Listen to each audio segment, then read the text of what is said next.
Fire that up and welcome to Cars Yeah, show number 2191. Be prepared to be inspired. This is Cars Yeah, where you'll enjoy interviews with inspiring automotive enthusiasts. Mark Green is here to provide you with a fuel injection of automotive inspiration. So get in, sit down, buckle up, and get ready for a wild ride here on Cars Yeah.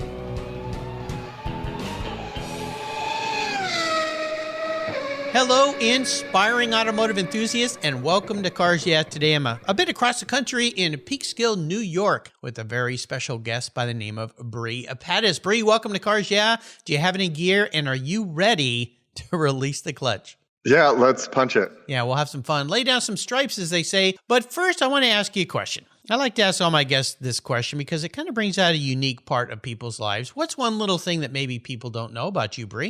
I think, I'm sort of known for being a 3D printer guy, and before that, a video DIY kind of person. But before all that, my first job out of college was in the film industry, and I ended up, after a few years I spent a while working for Jim Henson's Creature Shop. Oh, wow. Making animatronic puppets. Yeah. So, mostly I just made tea for the right people and helped find weird stuff, but I spent a bunch of time with all these crazy robots pushing, rubber gorilla technology farther than it had ever gone before. Wow. Well, that's a unique start. And I also understand a little pre-show chat we had that you did some podcasting way back when podcasting was like a complete, what is that type of entity?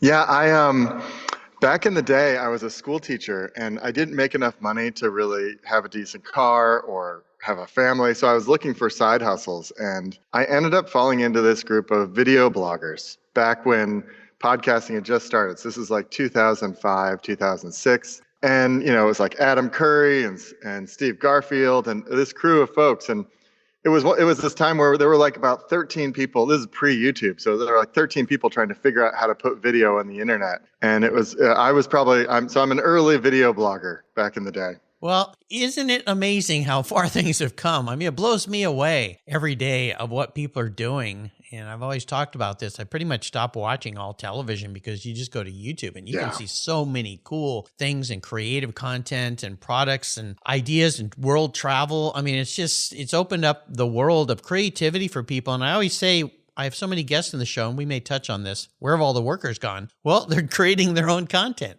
Yeah. It's funny. It's amazing how niche you can go. I just got interested in Mini Z remote control cars. Oh, cool. Yeah. Which are these? They're like, 6 inches by 3 inch kind of small little remote control cars. Yeah.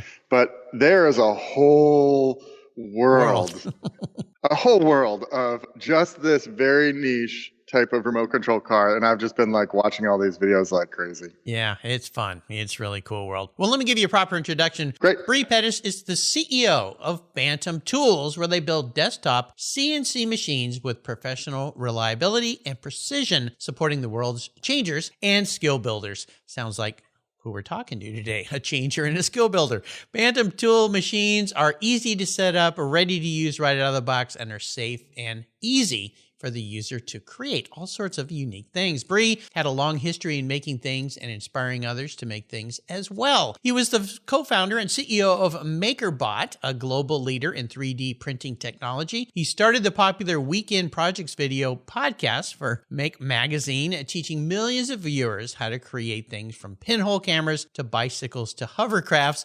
And in 2015, he was a Henry Crown Fellow as part of the Aspen Global Leadership Network. In 2012, he was honored as a Disruptive Innovative Award, with a Disruptive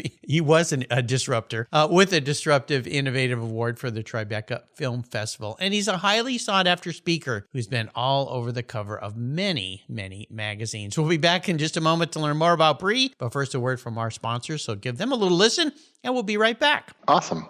Covercraft offers you 10 different options. That's right, 10 for your special vehicle's protections. You can choose from Weather Shield HP, HD, Sunbrella, UltraTech, Reflect, FormFit, Custom View Shield, and their newest 5-layer all-climate, 3-layer moderate climate, and 5-layer indoor options. All are custom tailored by Covercraft's talented craftspeople just for you. It's the form and fit with the quality and attention to detail that's been their standard since 1965. Surface protection is the best way to preserve the investment you've made in your vehicles. Covercraft protects cars, trucks, motorcycles, RVs, trailers, and watercraft too. I have a Covercraft cover for every one of my vehicles, and I have a deal for you. If you use the code YEAH21 at covercraft.com, you'll get 10% off your Covercraft order. That's right, 10% off. Just use the code YEAH21 at checkout. Covercraft, protecting the things that move you. Fall is here, and you know what that means. Time to put a good coat of protection on your vehicle. I'm teamed up with AutoGeek, and they've been the leading source of auto detailing products, accessories, and expert knowledge for more than 20 years. What started back in 1997 as a small mail-order catalog company grew into a multi-website based e-commerce store, and that's what they are today. With a large online presence on its own website featuring close to 100 different brands, AutoGeek has grown to be the largest car care retailer in the country. AutoGeek's wholesale program serves accounts in over 30 countries, and its retail sector ships worldwide. If you want to protect your vehicle this fall, and you should, go to autogeek.net for the best product selection on the internet today and technical support. Autogeek.net is where I go for my detailing needs. That's autogeek.net. American Collectors Insurance is my go-to for classic car insurance, but did you know they also insure your valuable collections of automobilia and other collectibles? If you're like me, you've invested in a lot of cool collectibles over the years. Those items are valuable, and if you were to lose them in a theft or a fire, well, try to get your normal homeowner's insurance to pay you what they're worth. Good luck with that. American Collectors Insurance provides you with assurance and confidence that your collectibles are fully covered. They insure a lot of items, including automobilia, wine, baseball cards, books, figurines, die-cast models, model trains, glassware, sports memorabilia, toys, and a whole lot more. American Collectors Insurance, they've been protecting us enthusiasts since 1976. They provide you with an agreed value insurance policy backed by a long history of taking care of their clients. Give them a call today for your personal agreed value quote at 866-ACI-YEAH. That's 866-224-9324. Tell them you're a friend of mine, Mark Rains here at Cars Yeah, American Collectors Insurance. Classic car insurance designed by collectors for collectors. Automotive enthusiasts just like you and me. That's American Collectors Insurance. So, Bre, we are back. So I want to talk about a bit of this rather unique life you've had. You mentioned you started off as a teacher, making animatronic puppets and doing all sorts of things, but you become a bit of an innovator, a disruptor, and the CNC tool company Bantam Tools, which we're going to dive in today, is just an example of a guy who likes to go out and create things, but better yet, enable other people to create things. So give us a little bit more of a walk through your history, because it sounds rather fascinating, and we'll dive into Bantam Tools. Yeah, I mean, I'm somebody who says yes to things, which means that all sorts of curveballs have come my way, and I've gone down some very windy paths, right? So I finished my college education. I had some time before I graduated, and I started making puppet shows. And I had this fantasy and I'd rebuilt a 1964 Dodge 440. So I had built this puppet theater that would go in the trunk of this. This was a boat of a car. So a puppet theater that would go in the trunk. I was just about to leave for my Puppets Across America tour, and my aunt called me and was like, "Hey, your uncle is making a film." And it involves puppets, and I know you're into puppets, so I'm handing you over to him. And he offered me this job working on Pinocchio with Martin Landau and Jonathan Taylor Thomas. And it was like, by the way, it's in Prague. Is that a problem? And I was like, no, that's not a problem. And I was really naive. I was like, 22. So I was like, had to look up what country Prague was in. What's a Prague? in the Czech Republic. Yeah. And went and had a great time. And then from there, went to go and work for the Creature Shop, and then came back, started my own puppet theater. And that didn't go, I lived off like a couple $1,000s a year for a few years, which you can do if you're willing to eat rice and beans for a long time. Sounds like a college lifestyle. Yeah. And then ended up was like, okay, I'm going to level up. I'm going to become a school teacher, which not exactly at the time. School teachers started at like $25K in Seattle, which is one of the, not an awesome, right. Income level. Sure. Income level. But so I've always been sort of scrappy and trying to make things happen with nothing, and ended up one of my side hustles ended up being video blogging, and ended up getting a job for Make Magazine, where I made something every week and would make a video about it and a PDF. And, we had, RSS 2.0 with enclosures back in the day with, we were mainly publishing on Apple's iTunes app, which would automatically, upload the stuff to your iPod and all that kind of stuff. So back in the early days of video blogging, video podcasting. And then ended up working for Etsy for about a year and sort of getting a feel for how startups work. I was at Etsy from about 15 people to about 60 people. Oh, wow. So I saw all the drama of a small, aggressively growing, high growth company from the inside. And I didn't really think much of it because I was just doing my job. But when I left that, it gave me the sort of I sort of knew a little bit about how things worked from that, and started MakerBot with some friends. And then next thing you know, we started that as just like a side hustle, expecting it to be just a few hours of work week to, selling 3D printers to super obscure nerds like us. Uh-huh. And then the next thing you know, it took off and grew that company from 3 people, a laser cutter and a dream, to 600 employees. And, what? And 600? And, holy cow. Yeah. Wow. We had 500,000 square feet of manufacturing space in Industry City.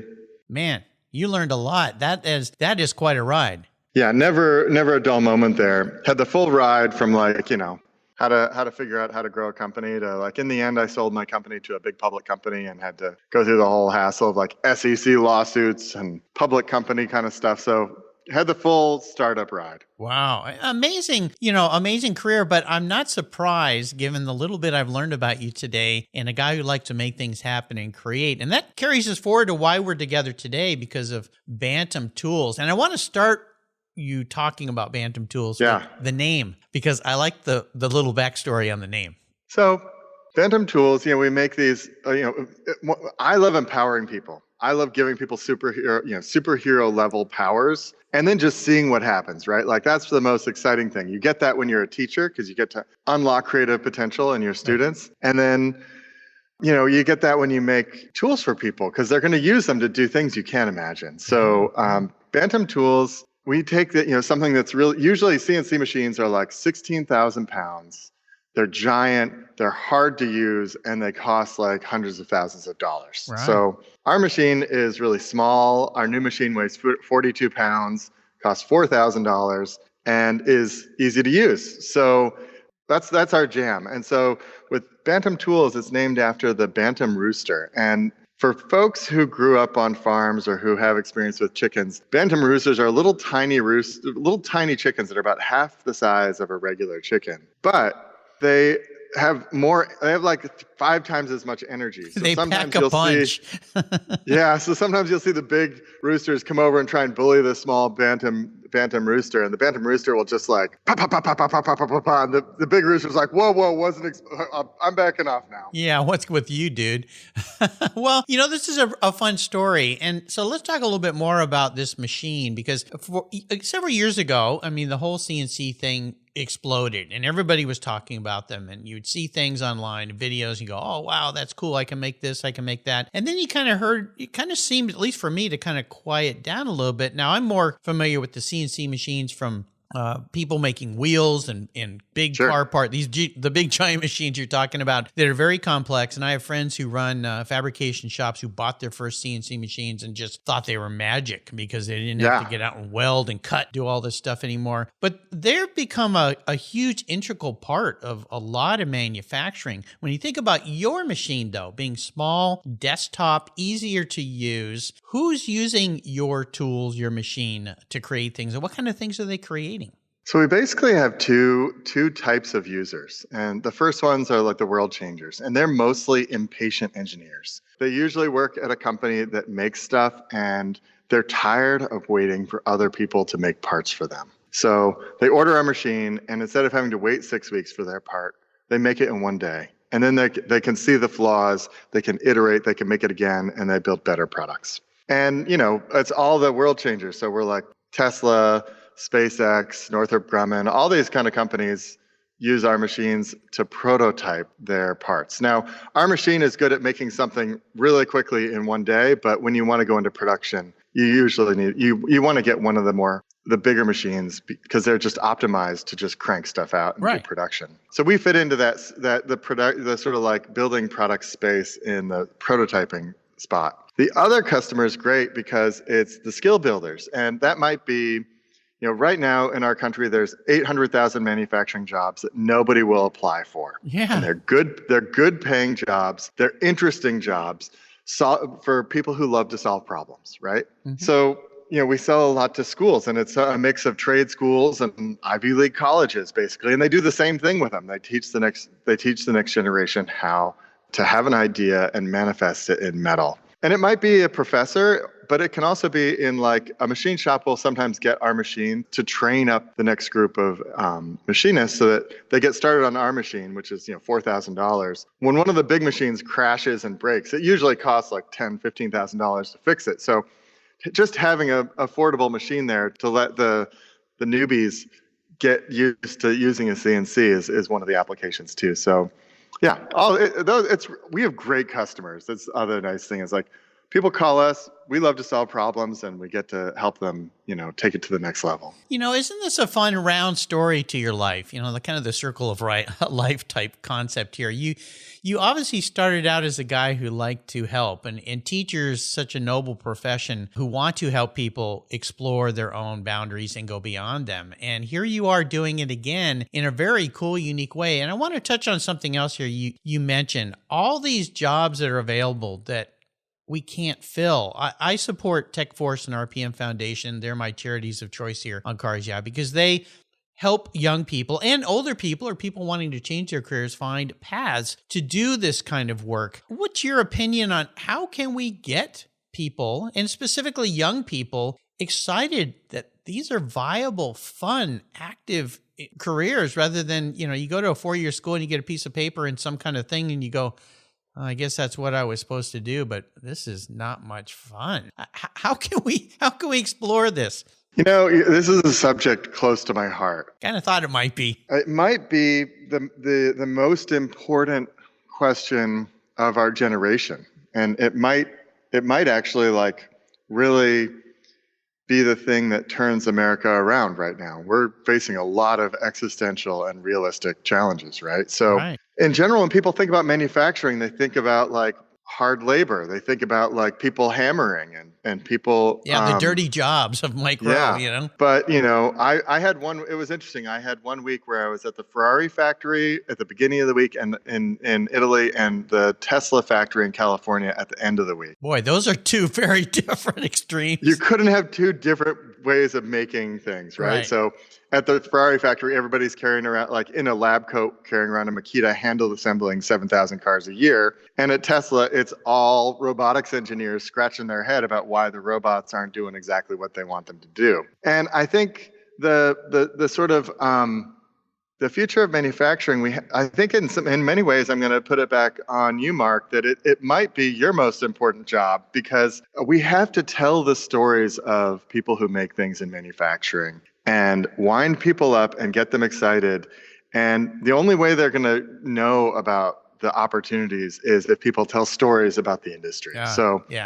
I think that's the number one thing is just that people have to know about the opportunities and be inspired, right? Right.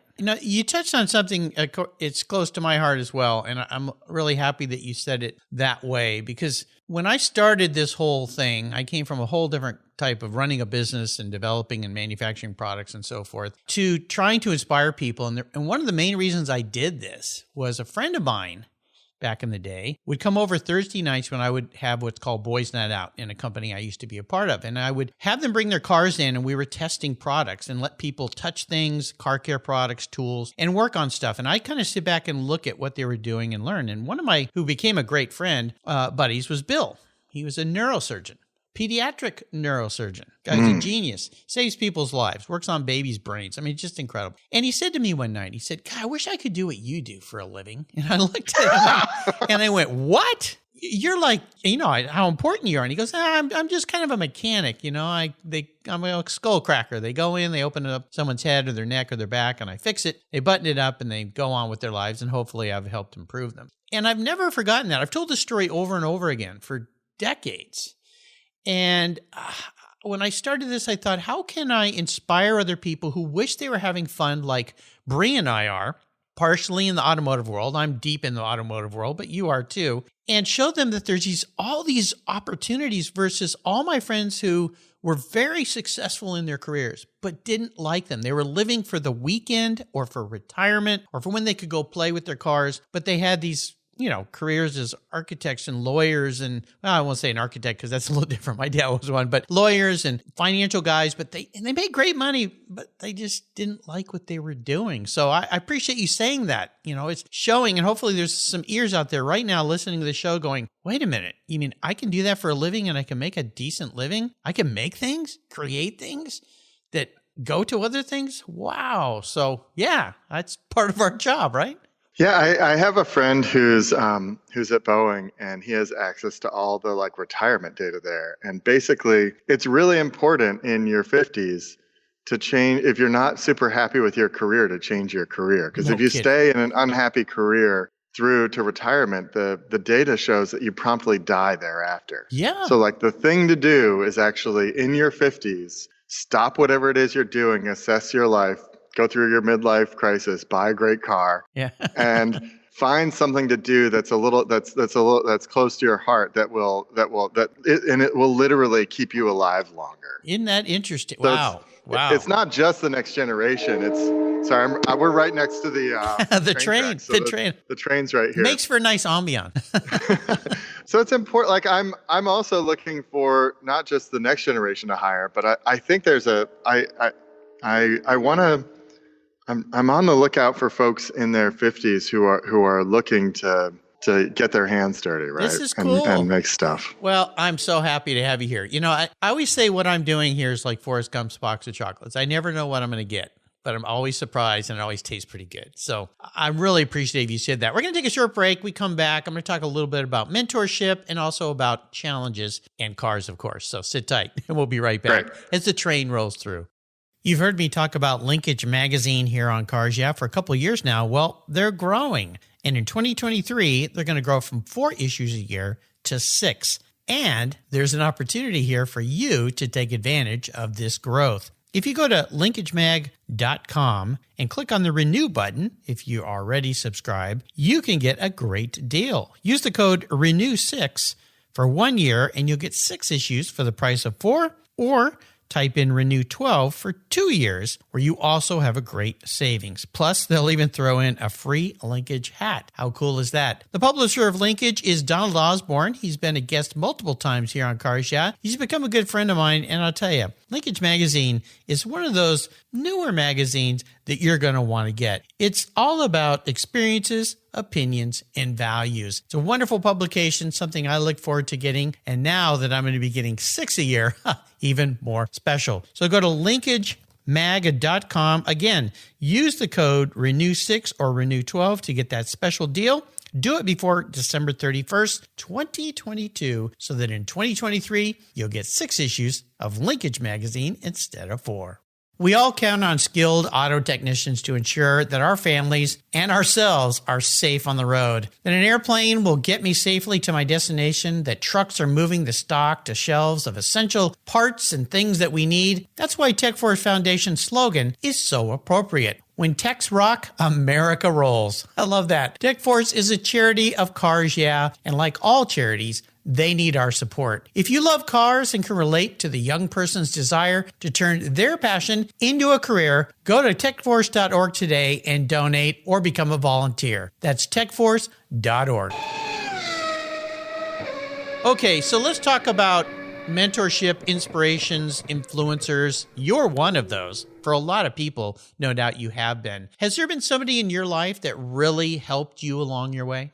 There's a few. I sort of always wished I could find my Obi-Wan Kenobi, Yeah. And there have definitely been lots of people in my life who've been helpful, but I never had one mentor. So it's sort of mixed. I sort of spread that around a lot of people. I did have a very early experience where I went to go stay with my Aunt Meredith, and she at the time was married to a guy named Joe. And Joe had a job, and this is like 1980, or 1979, right? And his job, he had a he had a Toyota pickup truck, and he knew all the trash routes in Boston. And we'd wake up at 5 in the morning, and I'd drive around with him, and we'd go pick up trash and then fix it up and sell it at the flea market on the weekend. And I was there for like a month. So we did this routine, right? And while we were doing that, we found a bunch of bike parts and made a bicycle. And there's this feeling that I think is really important that you get and to identify when you fix something or you make something. And it is like,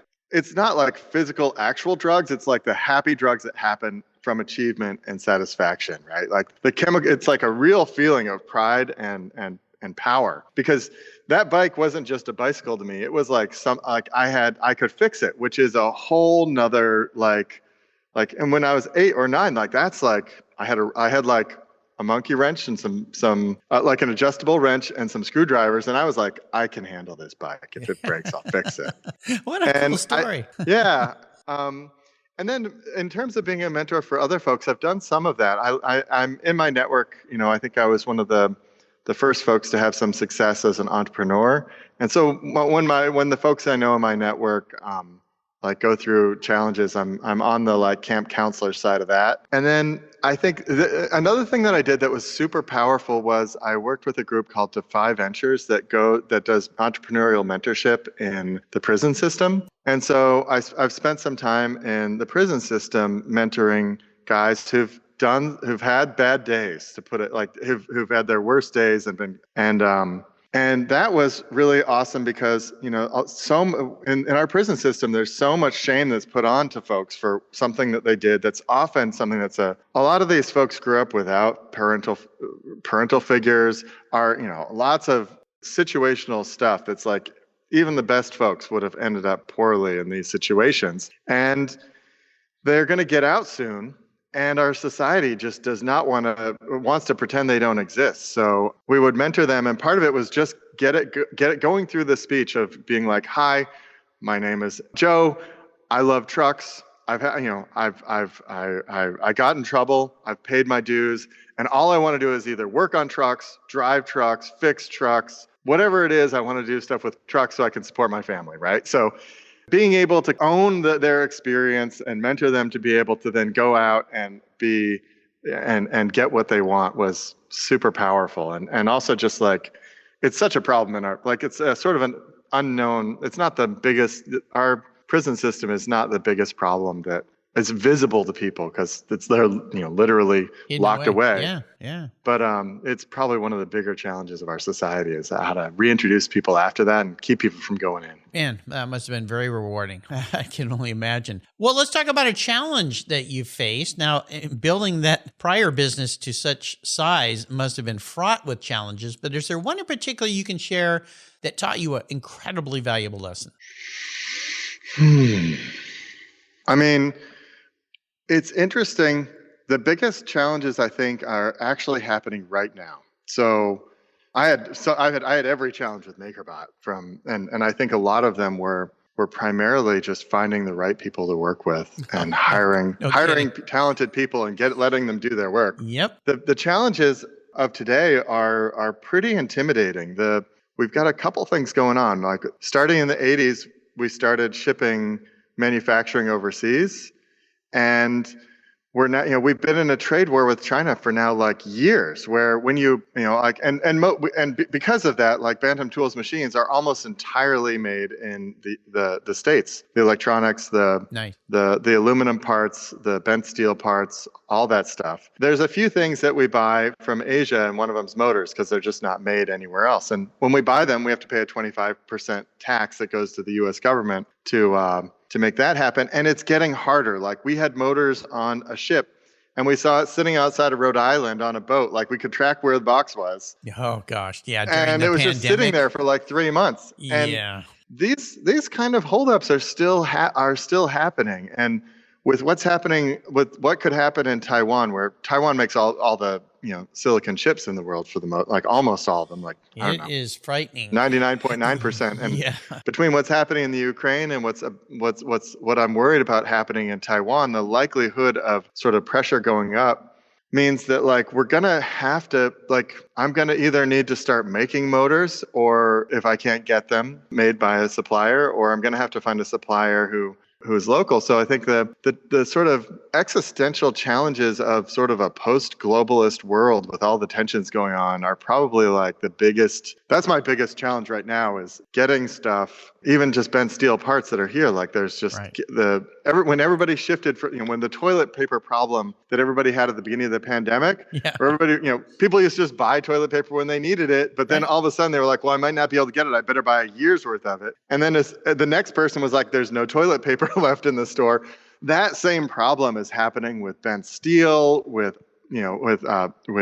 just aluminum, raw aluminum material. All that kind of this stuff is just gumming up the work of being able to manufacture things. So I'd say like that's probably the biggest challenge right now. Oh my gosh, I've heard this over and over. I mean, you look at what happened down, I think it was the Panama Canal, where one ship got stuck sideways for a few weeks and it backed things up for like 9 months.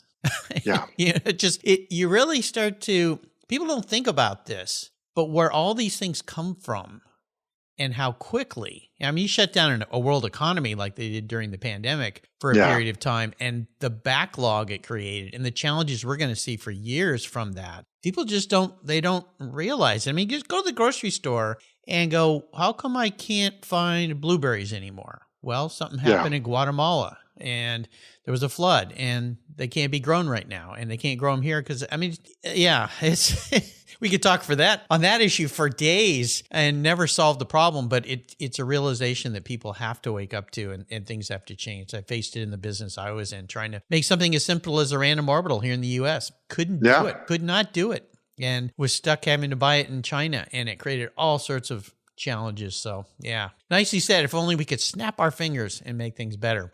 I think we can. Well, people like you, I think you can for sure. Definitely. And I like the way you're thinking. And we need to do that. Absolutely. I see little signs of it here and there. But let's talk about something that we can have some fun with here, at least for now, in cars.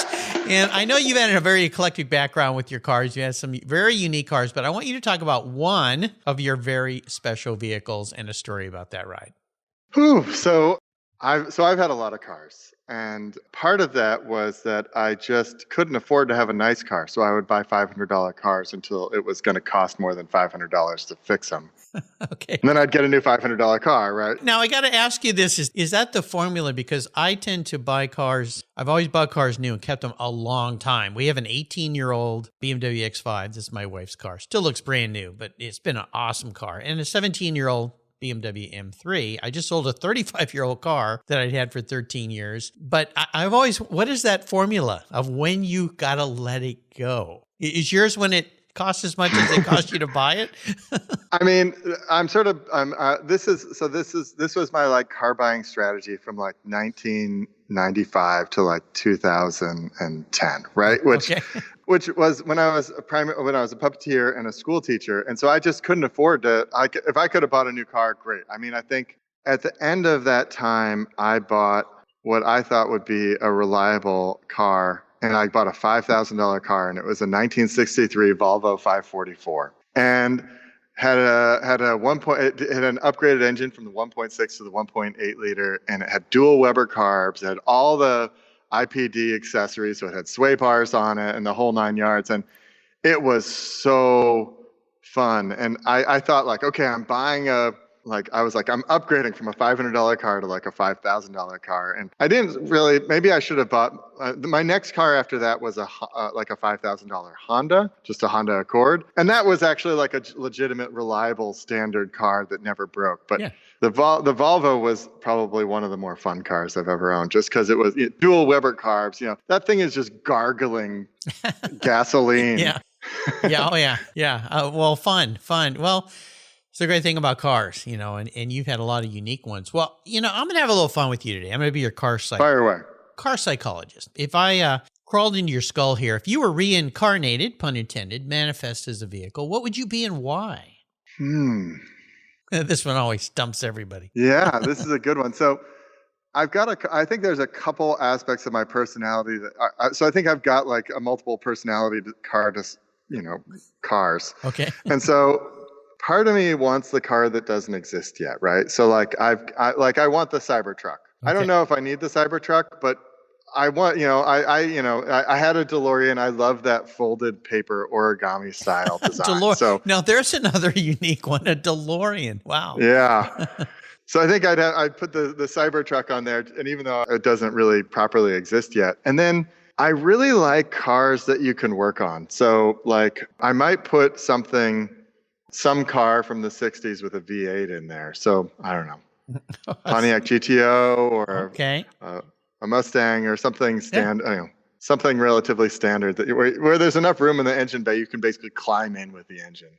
Oh, sure. Yeah, I had a 66 fastback Mustang that had been built into a GT350 Shelby clone and had that wonderful V8 in it. And it's just, oh, man, talk about gargling gasoline. But the thing just sounded like a perfect, powerful sewing machine. Yeah. All those lifters and everything, it just sounded so good and so throaty. And, that was a fun one to ride. But no, you're not the first Frankenstein here. But that's a unique combination, Cybertruck and a 60s GT. Yeah, that's old and new world. So, we'll see if old Elon can get that Cybertruck finally out there, because there sure seemed to be a lot of interest in it, despite it being, like he is and like you are, a major disruptor. So I love disruptors. Yeah. They make the world go around. So how about a great book? We love books here. Is there a great book that you've read you'd like to share? The book that's really haunting me right now is a book by Octavia Butler called Parable of the Sower.